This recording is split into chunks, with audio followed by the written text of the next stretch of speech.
What up, YouTube? LTH coming at you with a Tuesday video. 713 Bio City. We up in here. H-Town salute. We up in here. Shout out to all the real Texas fans all around the world. So it's officially on the week 2, Denver Broncos week. And the Texans have to go to Denver to take on the Denver Broncos. Now that week 1 is in the books. And yes, I still got my prediction videos to do later on, but let's go ahead and talk about it. So Davis Mills and the Texans go to the Mile High City to take on the Denver Broncos and Russell Wilson.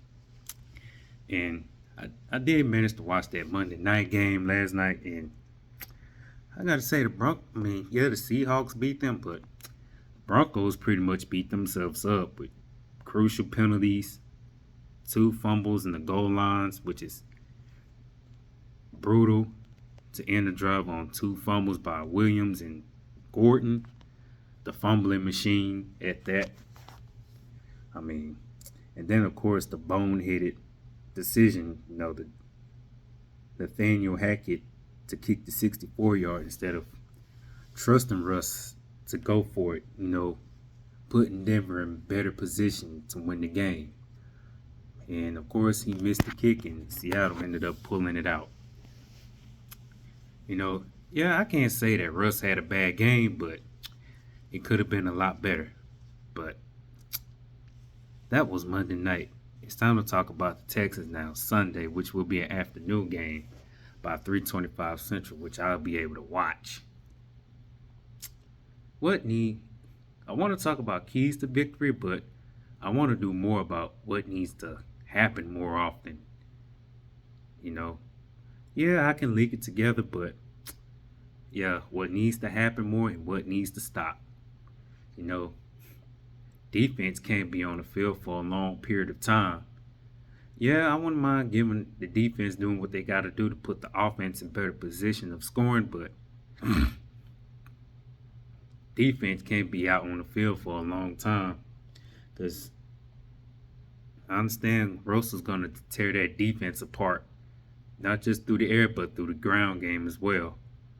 The linebacker play has got to be better than what it was last game.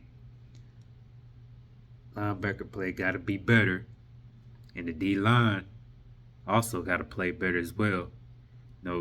Pass rush got to be a lot better. If they want to put a lot of pressure on Russell Wilson and force quick 3-and-outs. Off, Nico Collins got to get more involved in the mix along with Dameon Pierce.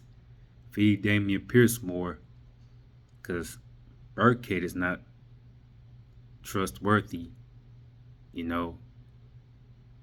Got to feed Dameon Pierce the rock more. Davis Mills got to read them blitzes better, recognize. Even call audibles, to confuse the defense a notch. And of course, I understand it's his first game. Well, going into his second game as OC, but Hamilton got to call better plays than what he did late in the game. Call better plays, mix it up. Got to be hella creative as well if you hope to move the ball effectively. And the old line's got to play better as well. Justin Britt committed some key false starts. Both Titus Howard and Tunsil both got beat, which led to them giving up sacks. You can't have that at all, or the offense gonna end up suffering 3-and-outs. Gotta start off hot and finish hot, for sure. Like I said, Davis Mills got to be more smart with the ball if it means throwing it away. Because, yeah, it's going to be incompletion, but at least it's still better than giving up a sack. Denver's going to make their plays, and we going to make our plays. It's just the way it is. O.J. Howard, got to keep feeding O.J. Howard the rock. Spreading the field, spreading the field is what can lead to the offense confusing the opposing defense in Denver.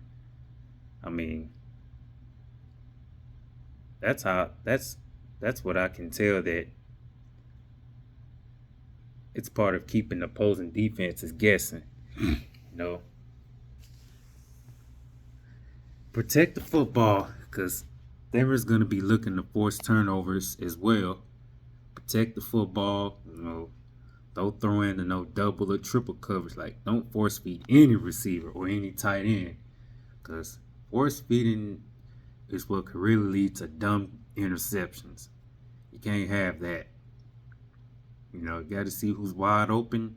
But if not, and if there's any open space, scramble it for at least 5 yards or better. You know, especially on first and second down. And of course, they got to avoid third and longs because, third and longs due to, holding penalties and false start, pre-snap penalties. Crucial penalties, offensive penalties can really kill drives.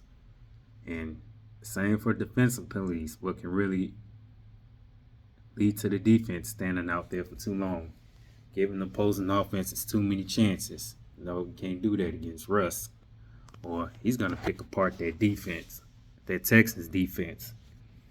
And to throw this out there, dating back to his Seahawks days, Russell Wilson is 3-0 all time against the Texans. And of course, last time Mills faced off against Russ ended up getting a dub over Davis Mills. And Davis Mills is going to face Russ again and see if he can even up the score against Russ, and this time in Mile High. And of course, the crowd noise is going to be a factor, and yeah, they're going to be loud. It's going to be up to the Texans offense and defense to see how they handle it, how they can handle that crowd noise, the opposing crowd noise. Boils down to mental toughness, mental and emotional toughness. I mean, physical toughness is one thing, but mental and emotional toughness is going to be the key to this game. If they're going to have any chance of walking out of Denver victorious. So, and the special teams got to be on point too. 3 points is fine, but got to score red zone points as well, because that's even better than just field goals. And field goals ain't going to cut it against the Broncos when you're dealing with a mobile quarterback in Russ.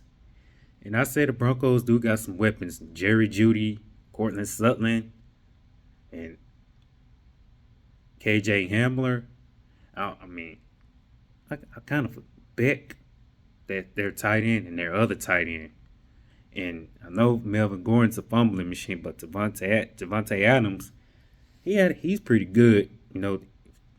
Despite that fumble, Denver's going to use both of their running backs to try and run it up our throats. So linebackers got to be ready, and the D-line and linebackers got to play better. If they want to stop the run. Stop the run better. I got faith in our secondary, but not to mention Stingley, he can go up against anyone. Though secondary got to play hard too. Got to be smart, or they're going to be allowing the big plays as well. Keep Russell Wilson guessing. Record big sacks, and don't let Russ get hot in the early going, or else Texans are in trouble. And now, as far as prediction goes, all right. The Broncos win by 2 touchdowns due to the Texans committing, one too many dumb penalties, giving up too many big plays, and defense staying on the field for too long. And of course, the Texans offense enduring too many quick 3-and-outs due to conservative and predictable play calling by Pep Hamilton. Now, for the Texans were to win this game, it was because they were able to hold on to a lead, play smart enough for 4 quarters, and create turnovers when it mattered, along with capitalizing with TDs. So that's how I could see Texans winning this game.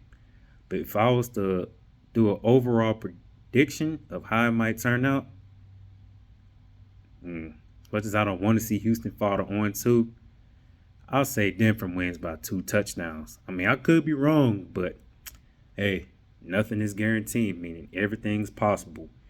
And Monday night was the perfect example last night, along with the Giants going into Nashville, beating them by a score of 21-20. Hell, even Jacksonville was able to hang with Washington. Yeah, they fell short, but they were able to hang on and hang on despite the L against Washington. So, yeah, this is my week 2 preview, and of course, I got to give a shout out to Kobe Sports, formerly known as CA Sports, Savicel Soneros, Lady Sev. Shout out to the Soneros. Shout out to Corwin.